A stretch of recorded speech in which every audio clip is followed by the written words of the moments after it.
Hi all, ഇന്ന് ഞാനിവിടെ discuss ചെയ്യാൻ പോകുന്നത് മാത്സ് ബാക്ക്ഗ്രൗണ്ട് ഇല്ലാത്തവർ എങ്ങനെയാണ് ഒരു ബാങ്ക് എക്സാമിന് പ്രിപ്പയർ ചെയ്യേണ്ടത്. ഈ മാത്സ് ബാക്ക്ഗ്രൗണ്ട് ഉദ്ദേശിക്കുന്നത് എന്താണ്? ഇപ്പോൾ നമ്മൾ 10ാം ക്ലാസ് അല്ലെങ്കിൽ 12ാം ക്ലാസ് വരെ ആയിരിക്കും നിങ്ങൾ മാത്സ് പഠിച്ചിട്ടുണ്ടാവുക. ചിലപ്പോൾ ചിലർ 10 കഴിഞ്ഞ് നേരെ കൊമേഴ്സിലേക്കൊക്കെ പോയിട്ടുള്ളവരുണ്ടായിരിക്കും. അവർക്ക് അക്കൗണ്ടൻസി എന്നൊക്കെ പറയുന്ന കുറച്ച് മാത്സ് പോർഷൻസ് ഉണ്ട്. അതല്ലാതെ നമ്മളൊരു പെർഫെക്റ്റ് ആയിട്ട് വരുന്ന മാത്സ് 10 വരെയാണ് നമ്മൾ പെർഫെക്റ്റ് ആയിട്ട് പഠിക്കുന്നത്. അപ്പം അത് കഴിഞ്ഞാൽ പിന്നെ നമുക്ക് മാത്സ് ബാക്ക്ഗ്രൗണ്ട് ഇല്ലാതെ നമ്മൾ എടുക്കുന്ന കുറേ കോഴ്സസ് ഉണ്ട്. ഇപ്പോൾ അതായത് പല കോഴ്സ് എന്ന് പറയുമ്പോൾ BSc ലെവൽ കോഴ്സ് ഉണ്ടാവാം, BA ഇംഗ്ലീഷൊക്കെ എടുത്തിട്ടുള്ളവരുണ്ടാവാം. അപ്പോൾ അവർക്കൊക്കെ എങ്ങനെയാണ് ഒരു ബാങ്ക് എക്സാം ക്രാക്ക് ചെയ്യാൻ സാധിക്കുന്നത്? അപ്പോൾ ഒരു നോൺ മാത്സ് ബാക്ക്ഗ്രൗണ്ട് ഉള്ളവർ എങ്ങനെ ബാങ്ക് എക്സാംസ് ക്രാക്ക് ചെയ്യുന്നു എന്ന്, എങ്ങനെയാണ് അവർ പ്രിപ്പയർ ചെയ്യേണ്ടത് എന്നുള്ള ഒരു പെർഫെക്റ്റ് സ്ട്രാറ്റജി വീഡിയോ ആണ് ഞാനിവിടെ ഈ കുറച്ച് കാര്യങ്ങളാണ് പറയാൻ പോകുന്നത്. അപ്പോൾ നമുക്കിവിടെ മെയിനായിട്ടും വരുന്നതെന്ന് പറയുന്നത് നമ്മുടെ ബാങ്ക് എക്സാംസിൽ ഏറ്റവും മെയിനായിട്ട് വരുന്ന എക്സാമുകൾ എന്ന് പറയുന്നത് SBI ക്ലർക്ക് PO വരും, IBPS ക്ലർക്ക് PO വരും, IBPS RRB ക്ലർക്ക് PO വരും, അതുപോലെ ഇൻഷുറൻസ് പരീക്ഷകൾ വരും, റെഗുലേറ്ററി ബോഡീസിൻ്റെ പരീക്ഷകൾ, അതായത് RBI assistant, RBI grade B officers, അതുപോലെ BCB, അങ്ങനെ NABARD, അങ്ങനെ വരുന്ന ഒരുപാട് എക്സാംസ് നമുക്ക് ബാങ്ക് എക്സാംസിൻ്റെ ഒരു ഏരിയയിലുണ്ട്. അപ്പം ഇത് നമുക്ക് എങ്ങനെ ഈ പറയുന്ന ഡിഗ്രി ഉള്ളവർക്കൊക്കെ ക്രാക്ക് ചെയ്യാമെന്നുള്ളതാണ്. ഇപ്പം നമ്മളൊരു BTech ഹോൾഡർ എടുത്തു കഴിഞ്ഞാലും ഒരു BSc മാത്സ് എടുത്തിട്ടുള്ള ഒരാളെടുത്തു കഴിഞ്ഞാലും അവർക്ക് പെട്ടെന്ന് ഈ മാത്സ് ബാക്ക്ഗ്രൗണ്ട് നല്ലപോലെ തന്നെ ഉള്ളത് കൊണ്ട് അവർക്ക് പെട്ടെന്ന് തന്നെ അത് മനസ്സിലാവുകയും പെട്ടെന്ന് തന്നെ അത് പഠിച്ചു പോകാൻ പറ്റും. പക്ഷേ ബാക്കി ഇപ്പോൾ കോമേഴ്സ് ബാക്ക്ഗ്രൗണ്ടിലായിക്കോട്ടെ, BA ബാക്ക്ഗ്രൗണ്ടിലുള്ളവരായിക്കോട്ടെ, BScയുടെ വേറെ സബ്ജക്റ്റുകൾ എടുത്തിട്ടുള്ള ബാക്ക്ഗ്രൗണ്ടിലുള്ള ആയിക്കോട്ടെ, അവർക്കൊക്കെ മാത്സ് വളരെ ബുദ്ധിമുട്ടായിട്ടാണ് അവർ പറയുന്നത്. അപ്പം ഇതെങ്ങനെയാണ് നമുക്ക് കറക്റ്റായിട്ട് മെയിൻറ്റെയിൻ ചെയ്ത് പോവാം എന്നുള്ളതാണ് നമ്മളിവിടെ പറയാൻ പോകുന്നത്. ഇനി ഇതിൽ എലിജിബിലിറ്റി നോക്കുമ്പോൾ ഗ്രാജുവേഷൻ ഇൻ എനി ഡിസിപ്ലിൻ എന്നാണ് പറഞ്ഞിട്ടുള്ളത്. അപ്പം ഏതൊരു ഡിഗ്രി കോഴ്സ് എടുത്തവർക്കും ഈ പറയുന്ന നമ്മുടെ ബാങ്കിങ് എക്സാം എഴുതാൻ പറ്റും. ഇപ്പോൾ ഏതൊരു ഡിഗ്രി കോഴ്സ് എന്ന് പറയുമ്പോൾ ഞാൻ നേരത്തെ പറഞ്ഞ പോലെ BA-കാർക്ക് എഴുതാം, BSc-കാർക്ക് എഴുതാം, BTech-കാർക്ക് എഴുതാം, അല്ലേ? അപ്പോൾ ഇങ്ങനെ വരുന്ന ഏത് ഡിഗ്രി ഹോൾഡേഴ്സിനും എന്ത് ചെയ്യാൻ പറ്റും? പറയുന്ന ബാങ്ക് എക്സാം എഴുതാൻ പറ്റും. ഇനി എങ്ങനെയാണ് നമ്മൾ ഇതിന് വേണ്ടിയിട്ട് പ്രിപ്പയർ ചെയ്യേണ്ടത്, എങ്ങനെ നമ്മൾ ക്വാണ്ടിറ്റേറ്റീവ് ആപ്റ്റിറ്റ്യൂഡ് പ്രിപ്പയർ ചെയ്യണം എന്നുള്ളതാണ്. ആദ്യം നിങ്ങൾ അറിഞ്ഞിരിക്കേണ്ട, ബേസിക് ആയിട്ട് നിങ്ങൾ അറിഞ്ഞിരിക്കേണ്ട ഒരു കാര്യം എന്ന് പറയുന്നത് നമ്മുടെ ടേബിൾസ്, അതായത് 1 തൊട്ട് 10 വരെ വരുന്ന ടേബിൾസ് നമ്മൾ കറക്റ്റായിട്ട് അറിഞ്ഞിരിക്കുക. അതൊക്കെ പഠിക്കാൻ ഇച്ചിരി ബുദ്ധിമുട്ടുണ്ടായിരിക്കും. കാരണം നമ്മൾ 10ാം ക്ലാസ്സിൽ പഠിച്ച് കളഞ്ഞതല്ലേ, പിന്നെ അത് ഓർക്കേണ്ട ആവശ്യം വന്നിട്ടില്ല. അപ്പോൾ അത് നമ്മൾ കറക്റ്റായിട്ട് പഠിക്കാൻ വേണ്ടിയിട്ട് ശ്രമിക്കണം. അത് കഴിഞ്ഞാൽ പിന്നെ നമുക്ക് ഏറ്റവും ഇമ്പോർട്ടൻ്റ് ആയിട്ട് വരുന്നത് നമ്മുടെ സ്ക്വയേഴ്സ് ആണ്. അപ് ടു 30 വരെ വരുന്ന സ്ക്വയേഴ്സ് പഠിക്കാൻ വേണ്ടിയിട്ട് ശ്രമിക്കണം. പിന്നെ നെക്സ്റ്റ് നമ്മുടെ ക്യൂബ്സ് ആണ്. ക്യൂബ്സ് അപ് ടു 15 to 20 വരെ വരുന്ന ക്യൂബ്സ് നമ്മൾ കറക്റ്റായിട്ട് പഠിക്കാൻ വേണ്ടിയിട്ട് ശ്രമിച്ചിരിക്കണം. ഇത്രയും കാര്യങ്ങളാണ് ഏറ്റവും ബേസിക് ആയിട്ട് വരുന്ന സ്പീഡ് മാത്സിനകത്ത് വരുന്നത്. അപ്പോൾ ഇത്രയും കാര്യങ്ങൾ നമ്മൾ വളരെ ബേസിക് ആയിട്ട് തന്നെ പഠിക്കുക. അപ്പോൾ ആദ്യം തൊട്ടേ സ്റ്റാർട്ട് ചെയ്യേണ്ട ഒരു കാര്യമാണിത്. അപ്പോൾ നിങ്ങളിപ്പം മാത്സ് ബാക്ക്ഗ്രൗണ്ടിലുള്ളവർ ആദ്യം തൊട്ടേ സ്റ്റാർട്ട് ചെയ്യേണ്ട ഒരു കാര്യമാണിത്. ഇത് ഡെയിലി റിവൈസ് ചെയ്തുകൊണ്ടേയിരിക്കുക. കൂടെ ഇതിനൊപ്പം തന്നെ ബേസിക് കാൽക്കുലേഷൻസ് സ്റ്റാർട്ട് ചെയ്യണം. ബേസിക് കാൽക്കുലേഷൻസ് എന്ന് പറഞ്ഞാൽ എന്താണ്? ഇപ്പോൾ കൂട്ടാനായാലും കുറയ്ക്കാനായാലും ഗുണിക്കാനായാലും ഹരിക്കാനായിരുന്നാലും നിങ്ങൾക്ക് കുറച്ച് ബുദ്ധിമുട്ടുണ്ടാവും. കാരണം നമ്മൾ കുറേ നാളായി കൂട്ടിയിട്ടോ ഗുണിച്ചിട്ടോ ഹരിച്ചിട്ടോ ഒക്കെ. അപ്പോൾ അങ്ങനെയുള്ള കാര്യങ്ങൾ, basic calculations, addition, subtraction, division, multiplication, ഇതൊക്കെ നിങ്ങൾ എന്ത് ചെയ്യുക? ഡെയിലി പ്രാക്ടീസ് ചെയ്യുക. ഡെയിലി ഒരു 10 മിനിറ്റോ 15 മിനിറ്റോ 20 മിനിറ്റോ എത്രയാണെന്ന് നിങ്ങളുടെ ടൈം അലോട്ട് ചെയ്യാൻ പറ്റുന്നത് അത്രയും ടൈം അലോട്ട് ചെയ്ത് നിങ്ങളിത് പ്രാക്ടീസ് ചെയ്ത് പോവുക. ഇത് നിങ്ങൾ കറക്റ്റായിട്ടൊരു 1 മന്ത് തന്നെ നിങ്ങൾ പ്രാക്ടീസ് ചെയ്യുമ്പോഴേക്കും നിങ്ങൾക്ക് ആ മാത്സിനോടുള്ള പേടി അങ്ങ് മാറും. നിങ്ങൾക്ക് കൂട്ടാനായാലും കുറയ്ക്കാനായാലും കുറച്ചും കൂടി നിങ്ങൾ എഫിഷ്യൻ്റ് ആയിട്ട് അത് ചെയ്തിരിക്കും. അപ്പോൾ ഡെയിലി നിങ്ങൾ ചെയ്യേണ്ട കാര്യങ്ങളാണിത്. ഡെയിലി നിങ്ങൾ ഇതിനകത്ത്, അതല്ലെങ്കിൽ നിങ്ങൾ പഠിക്കാൻ സ്റ്റാർട്ട് ചെയ്യുമ്പോൾ ഡെയിലി നിങ്ങൾ അതിനകത്ത് ഉൾപ്പെടുത്തേണ്ട കാര്യമാണ് ഞാൻ ഈ പറഞ്ഞ 2 കാര്യങ്ങൾ. വളരെ വ്യക്തമായിട്ട് മനസ്സിലായെന്ന് വിചാരിക്കുന്നു. ഓക്കെ, ഇനി നമ്മൾ നെക്സ്റ്റ് നോക്കേണ്ടതെന്ന് വെച്ചാൽ നമ്മുടെ സ്പീഡ് ട്രിക്സും കാര്യങ്ങളും ഉണ്ട്. സ്പീഡ് ട്രിക്സ്, അതായത് നമ്മുടെ മാത്സിലെ കുറച്ച് പ്രോബ്ലംസ് അല്ലെങ്കിൽ സിംപ്ലിഫിക്കേഷൻസ് ഒക്കെ നമ്മൾ സോൾവ് ചെയ്യാൻ വേണ്ടി കുറച്ച് ട്രിക്സും കാര്യങ്ങളൊക്കെ വരുന്നുണ്ട്. ആ ട്രിക്സുകൾ പഠിക്കുക. അത് നമ്മൾ ഡെയിലി ഈ ഒരു ടാർഗറ്റിനകത്ത് നമ്മൾ ഇത്ര ക്വസ്റ്റ്യൻ ചെയ്യും, ആ ഒരു ടാർഗറ്റിനകത്ത് നമ്മൾ സ്പീഡ് ട്രിക്സും കൂടെ ഉൾപ്പെടുത്തുക. അതിനോടൊപ്പം തന്നെ സിംപ്ലിഫിക്കേഷൻ നമ്മൾ ചെയ്ത് പോകാൻ വേണ്ടി ശ്രമിക്കണം. സിംപ്ലിഫിക്കേഷൻ.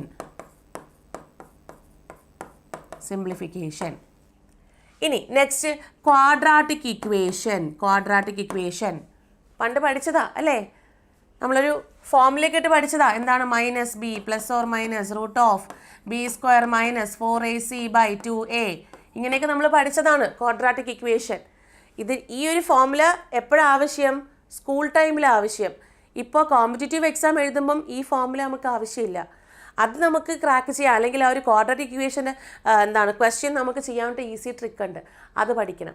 നെക്സ്റ്റ് എന്ന് പറയുന്നത് ഡേറ്റ ഇൻ്റർപ്രിട്ടേഷൻ. ഇതൊക്കെ കാൽക്കുലേഷൻ ലെവൽ വരുന്നതാണ്. നമ്മൾ ഈ പറയുന്ന ബേസിക് കാൽക്കുലേഷൻ ലെവലിലൊക്കെ വരുന്നതാണ് ഈ പറയുന്ന DI ഒക്കെ. അപ്പോൾ അതൊക്കെ നമ്മൾ ആദ്യമേ ഉൾപ്പെടുത്തി പഠിക്കാൻ വേണ്ടി ശ്രമിക്കുക. അപ്പോൾ ആദ്യം നമ്മൾ ഉൾപ്പെടുത്തേണ്ട കാര്യം ഇത്രയും മാത്രമേ ഉള്ളൂ, ഇത്രയും. ഓക്കെ, പിന്നെ പോകെ നമ്മൾ ചെയ്താൽ മതി DI, ക്വാഡ്രാറ്റിക് ഇക്വേഷൻ, ഇതൊക്കെ നമ്മൾ ഉൾപ്പെടുത്തുക എന്നുള്ളത്. ഓക്കെ, ഇനി നമ്മൾ അരിത്തമെറ്റിക് പോർഷനിലോട്ട് വരുന്ന സമയത്ത് നമ്മൾ ചെറിയ ക്ലാസ്സുകളിലൊക്കെ പഠിച്ച് ഓർമ്മ വരും. ചെറിയ ക്ലാസ്സിലൊക്കെ പഠിച്ച റേഷ്യോ, ഏജ്, പാർട്ട്ണർഷിപ്പ്, ഇത് മൂന്നും നമുക്ക് ഒരുമിച്ച് പഠിക്കാം അല്ലേ?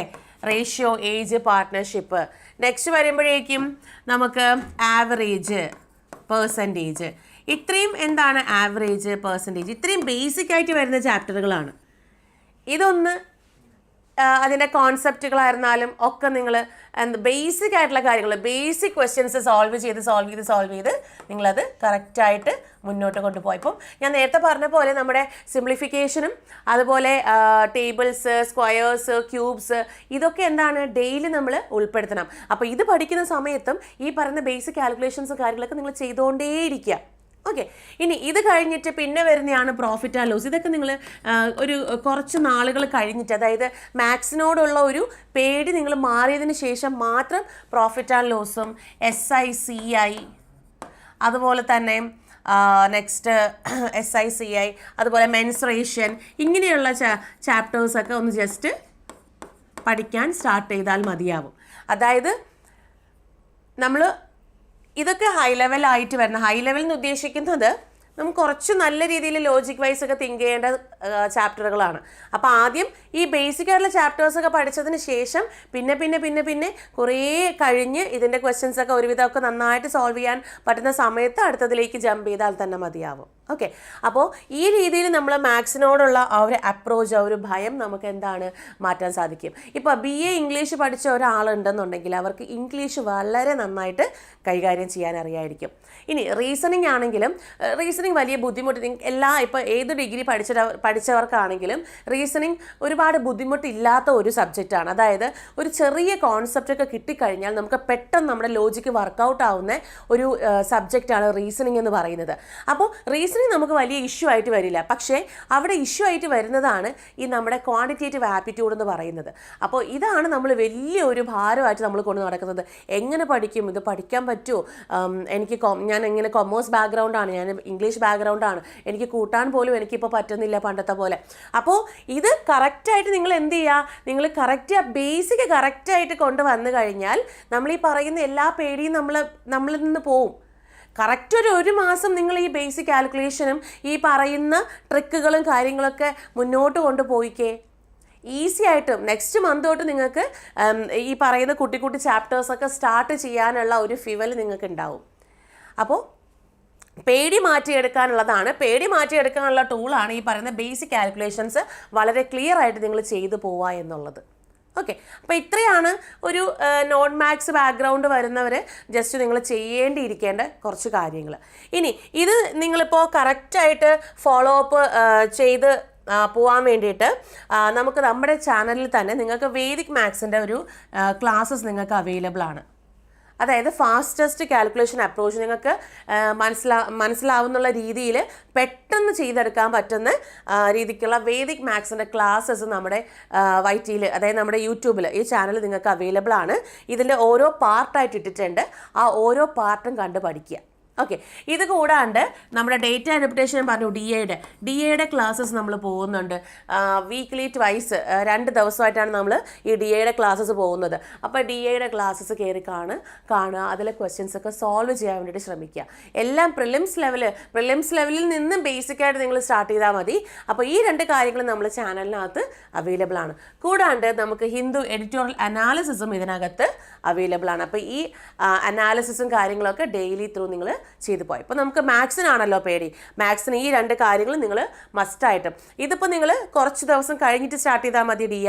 ഈ പറയുന്ന വേദിക് മാത്സ് നിങ്ങൾ ഫസ്റ്റ് തൊട്ടേ സ്റ്റാർട്ട് ചെയ്യാൻ വേണ്ടിയിട്ട് ശ്രമിക്കുക. കൂടെ ഞാൻ ഈ പറഞ്ഞതുപോലെ ഈ പറയുന്ന tables, squares, cubes, basic calculations, speed tricks, simplification, ഇത്രയും കാര്യങ്ങൾ ആദ്യം ഒന്ന് മുന്നോട്ട് കൊണ്ടുപോയിക്കേ. ഒരു 2 to 3 വീക്സ് ഒക്കെ കഴിയുമ്പോൾ ഡെയിലി അത് ചെയ്ത് വരുമ്പോഴേക്കും നമുക്ക് കൂട്ടാനായാലും കുറയ്ക്കാനായാലും ഗുണിക്കാനായാലും ഹരിക്കാനായാലും നമുക്ക് ആ പേടി അങ്ങ് മാറും. അത് കഴിഞ്ഞ് പിന്നെ ക്വാഡ്രാറ്റിക് ഇക്വേഷൻ, DI, അങ്ങനെ ഓരോ ചാപ്റ്ററായിട്ട് പതിയെ തന്നെ സ്റ്റാർട്ട് ചെയ്താൽ തന്നെ മതിയാവും. അപ്പോൾ ഇതുപോലെയാണ് നമ്മുടെ ബാച്ച് നമ്മൾ കൊണ്ടുപോകുന്നത്. അതായത് നമ്മുടെ ഫൗണ്ടേഷൻ ലെവൽ ബാച്ചിൽ നമ്മൾ ആദ്യം ഈ പറയുന്ന സിലബസ് ഓറിയൻറ്റഡ് ആയിട്ട് ഏറ്റവും ബേസിക് ആയിട്ട് തൊട്ടുള്ള കാര്യങ്ങളാണ് നമ്മൾ പഠിച്ചു പോകുന്നത്. അത് കഴിഞ്ഞാൽ പിന്നെ നമ്മൾ ഓരോ നെക്സ്റ്റ് മാസം, അതായത് ഒരു നെക്സ്റ്റ് 3 months കഴിയുമ്പോഴേക്കും നമ്മുടെ വീക്ക്ലി അസസ്മെൻറ്റ് ത്രൂ നമ്മുടെ വീക്ക് ഏരിയാസ് ഏതൊക്കെയാണെന്ന് നോക്കിയിട്ട് അത് നമ്മൾ ടാക്കിൾ ചെയ്യുകയാണ് ചെയ്യുന്നത്. അവിടെ നമുക്ക് കൂടുതലും വീക്ക് ഏരിയാസ് കവർ ചെയ്യാനുള്ള പോർഷൻസ് ഒക്കെ തന്ന് നമ്മളതൊന്ന് സെറ്റാക്കുക എന്നുള്ളതാണ്. അത് കഴിഞ്ഞ് നെക്സ്റ്റ് 3 months എന്ന് പറയുന്നത് നമ്മൾ നേരെ പ്രിലിംസിലേക്ക് മെയിൻസിലേക്കൊക്കെ എൻ്റർ ചെയ്യുകയാണ്. അടുത്ത ഒരു 3 മാസം അതിൻ്റെ ഒരു ഇൻറ്റൻസീവ് കോച്ചിങ് ആണ്. അത് കഴിഞ്ഞ് നെക്സ്റ്റ് 3 months എന്ന് പറയുന്നത് ഇൻ്റർവ്യൂ കോച്ചിങ്ങിലോട്ടാണ് വരുന്നത്. അപ്പോൾ നിങ്ങളൊരു കറക്റ്റ് ഞാൻ ഈ പറഞ്ഞതുപോലെ മാത്സിനെ ഇങ്ങനെ ഒന്ന് അപ്രോച്ച് ചെയ്ത് കഴിഞ്ഞാൽ ഒരു 3 to 4 months കൊണ്ട് തന്നെ നിങ്ങൾ മാത്സിൽ ഒരുവിധം നന്നായിട്ട് തന്നെ നിങ്ങൾക്ക് എക്സാംസ്, അതായത് നമ്മുടെ മോക്ക് പേപ്പേഴ്സ് ആയിരുന്നാലും ഡെയിലി ക്വിസ് ആയിരുന്നാലും അറ്റൻഡ് ചെയ്യാനുള്ളൊരു കോൺഫിഡൻസ് കിട്ടും. ഇത് കറക്റ്റായിട്ടൊന്ന് ചെയ്ത് പോയാൽ തന്നെ മതിയാവും കേട്ടോ. അപ്പോൾ നമ്മുടെ ബാങ്കിൻ്റെ ഗോൾഡ് എൻട്രിയുടെ തന്നെ ഗോൾഡ് ബാങ്കിങ് ബാച്ച് അവൈലബിൾ ആണ്. അതിലാണ് ഞാൻ ഈ പറഞ്ഞ 3 മാസം വച്ചിട്ടുള്ള ഒരു സ്റ്റഡി സ്ട്രക്ചർ പോകുന്നത്. ഒരു 3 layer സ്ട്രക്ചറാണ് നമ്മളവിടെ ഉദ്ദേശിക്കുന്നത്. ലേണിംഗ് സ്ട്രക്ചർ ആദ്യം ഒരു ബേസിക് ലെവലാണ്, അത് കഴിഞ്ഞാൽ പിന്നെ ഒരു ഇൻ്റർമീഡിയറ്റ് ലെവൽ. ബേസിക് ലെവൽ എന്ന് പറയുമ്പോൾ പക്കാ നമ്മുടെ ബേസിക് ആയിട്ടുള്ള ഫൗണ്ടേഷൻ ലെവൽ ക്ലാസ്സസ് ആണ് അവിടെ പോകുന്നത്. അത് കഴിഞ്ഞാൽ പിന്നെ ഇൻ്റർമീഡിയറ്റ് ലെവലാണ്. നെക്സ്റ്റ് നമ്മുടെ എക്സ്പേർട്ട് ലെവലാണ് പോകുന്നത്. ഓക്കെ, എക്സ്പേർട്ട് ലെവൽ എന്ന് പറയുമ്പോഴത്തേക്കും നമ്മൾ ഇൻ്റർമീഡിയറ്റ് കഴിഞ്ഞ് നല്ല രീതിയിൽ ഒരു എക്സ്പേർട്ടായിട്ട് ഇരിക്കുന്ന സമയത്ത് നമ്മൾ കറക്റ്റായിട്ട് മെയിൻസും ഇൻ്റർവ്യൂവും കാര്യങ്ങളൊക്കെ ചെയ്യാനുള്ളൊരു എക്സ്പേർട്ട് ലെവലും കാര്യങ്ങളൊക്കെയാണ് 3ാമത്തെ ലെവലിൽ വരുന്നത്. അപ്പോൾ ഇങ്ങനത്തെ ഈ ഒരു ലേണിംഗ് സ്ട്രക്ചറാണ് നമ്മുടെ ബാങ്കിങ് ബാച്ചിന് ഉണ്ടാവുക, അതായത് നമ്മുടെ ഗോൾഡ് ബാങ്കിങ് ബാച്ചിന് ഉണ്ടാവുക. അതുകൂടാതെ നമ്മുടെ ക്ലാസ് ഫീച്ചേഴ്സ് എന്ന് പറയുന്നത് ഇൻട്രാക്റ്റീവ് ലൈവ് ക്ലാസ്സുകൾ ഉണ്ടായിരിക്കും, ഡൗട്ട് ക്ലിയറൻസ് സെഷൻസ് ഉണ്ടായിരിക്കും, വിഷ്വലൈസേഷൻ ബേസ്ഡ് ക്ലാസ്സസ് ഉണ്ടായിരിക്കും, മെൻറ്റർഷിപ്പ് സപ്പോർട്ട് ഉണ്ടായിരിക്കും, സ്റ്റഡി പ്ലാനുകൾ ഉണ്ടായിരിക്കും, മോക്ക് ടെസ്റ്റുകൾ ഉണ്ടായിരിക്കും, അൺലിമിറ്റഡ് മോക്ക് ടെസ്റ്റുകൾ, ടെക്സ്റ്റ് ബുക്കുകൾ, ഇതൊക്കെ നമ്മുടെ ഈ പറയുന്ന സ്റ്റഡി സ്ട്രക്ചർ ഈ ഒരു നമ്മുടെ കോഴ്സിനകത്ത് അവൈലബിൾ ആണ്. അപ്പോൾ ഇനി നിങ്ങൾക്ക് മാത്സ് ബാക്ക്ഗ്രൗണ്ട് ഇല്ല, എനിക്കത് പഠിക്കാൻ പറ്റില്ല എന്നല്ല, നമുക്കത് പഠിക്കാൻ സാധിക്കും. നമ്മൾ ചെറിയ കാര്യങ്ങളിൽ നിന്ന് സ്റ്റാർട്ട് ചെയ്ത് പതിയെ അപ്പോൾ ഒരു 1 തൊട്ട് 4 മാസം വരെ ആകുമ്പോഴത്തേക്കും നിങ്ങൾ കറക്റ്റായിട്ട് ഒരു ക്വസ്റ്റ്യൻ ചെയ്യാനുള്ള കറക്റ്റൊരു ഐഡിയ നിങ്ങൾക്ക് അവിടെ വന്നിരിക്കും. അത് കറക്റ്റായിട്ട് ഞാൻ പറഞ്ഞതുപോലെ ഏറ്റവും ബേസിക്കിൽ നിന്ന് തന്നെ സ്റ്റാർട്ട് ചെയ്ത് അത് എല്ലാ ദിവസവും റിവൈസ് ചെയ്ത് പോകുമ്പോഴേക്കും നമുക്ക് റിവിഷൻസ് ആണ് ഏറ്റവും കൂടുതൽ ആവശ്യം. അത് കറക്റ്റായിട്ട് നിങ്ങൾ ചെയ്ത് പോവുകയാണെന്നുണ്ടെങ്കിൽ നമ്മൾ ഈ പറഞ്ഞ എല്ലാ ബുദ്ധിമുട്ടുകളും നമുക്ക് മാറിയിരിക്കും. ഓക്കെ, അപ്പോൾ നമ്മുടെ ബാച്ചിലേക്ക് ജോയിൻ ചെയ്യാൻ ഈ ഒരു എൻക്വയറി നമ്പറിലേക്ക് നിങ്ങൾക്ക് വിളിച്ചാൽ മതി. അപ്പം നമ്മുടെ ബാച്ച് ഡീറ്റെയിൽസും എങ്ങനെയാണ് ജോയിൻ ചെയ്യേണ്ടത്, ഫീസ് സ്ട്രക്ചറും കാര്യങ്ങളൊക്കെ നമ്മുടെ ഈ ഒരു നമ്പർത്തും നിങ്ങളിലേക്ക് അക്കാഡമിക് കൗൺസിലർ പറയുന്നതായിരിക്കും. അതുപോലെ എക്സാം റിലേറ്റഡ് ആയിട്ട് എന്ത് ഡൗട്ട് ഉണ്ടെങ്കിലും നിങ്ങൾക്ക് ചോദിക്കാവുന്നതാണ്. അപ്പോൾ നമ്മുടെ നേരത്തെ പറഞ്ഞ പോലെ നമ്മുടെ വേദിക് മാത്സിൻ്റെ ക്ലാസ് ആയിരുന്നാലും ഡേറ്റ ഇൻ്റർപ്രിട്ടേഷൻ്റെ ക്ലാസ് ആയിരുന്നാലും നമ്മുടെ ചാനലിനകത്തുണ്ട്. അതെല്ലാവരും കയറി അതൊന്ന് കാണുക. കറക്റ്റായിട്ട് ആ ഒരു ഫാസ്റ്റ് കാൽക്കുലേഷനും കാര്യങ്ങളൊക്കെ കൊണ്ടുപോവുക. ഡെയിലി അത് റുട്ടീനായി തന്നെ അത് ചെയ്യാൻ വേണ്ടി ശ്രമിക്കുക. അതുപോലെ ഡെയിലി എഡിറ്റോറിയൽ അനാലിസിസ് കാര്യങ്ങളൊക്കെ നിങ്ങൾ കയറി കാണുക. അങ്ങനെ നമ്മൾ അപ്ഡേറ്റ് ആയിട്ടിരിക്കുക. അപ്പോൾ എല്ലാവരും ചാനൽ സബ്സ്ക്രൈബ് ചെയ്തേക്കുക, അടുത്ത ബെൽ ബട്ടൺ ഒന്ന് ഇനേബിളും ചെയ്തേക്കുക കേട്ടോ. അപ്പോൾ ഇത്രയും കാര്യങ്ങളാണ് ഇതിനകത്തുള്ളത്. അപ്പോൾ എന്തായാലും ഏതൊരു ഡിഗ്രി ഡിഗ്രിക്കാർക്കും എന്താണ് മാത്സ് നമ്മുടെ ബാങ്ക് എക്സാംസ് പേടിയില്ലാതെ തന്നെ അപ്രോച്ച് ചെയ്യാൻ പറ്റും. അത് കറക്റ്റ് ഒരു പാത്തിൽ കൂടി തന്നെ നിങ്ങൾ ഫോക്കസ് ചെയ്ത് പോകുക കേട്ടോ. അപ്പോൾ നമുക്ക് നെക്സ്റ്റ് വീഡിയോയിൽ നെക്സ്റ്റ് ഒരു പുതിയ ടോപ്പിക്കായിട്ട് കാണാം. അപ്പോൾ അതുവരേക്കും താങ്ക് യു, ബൈ.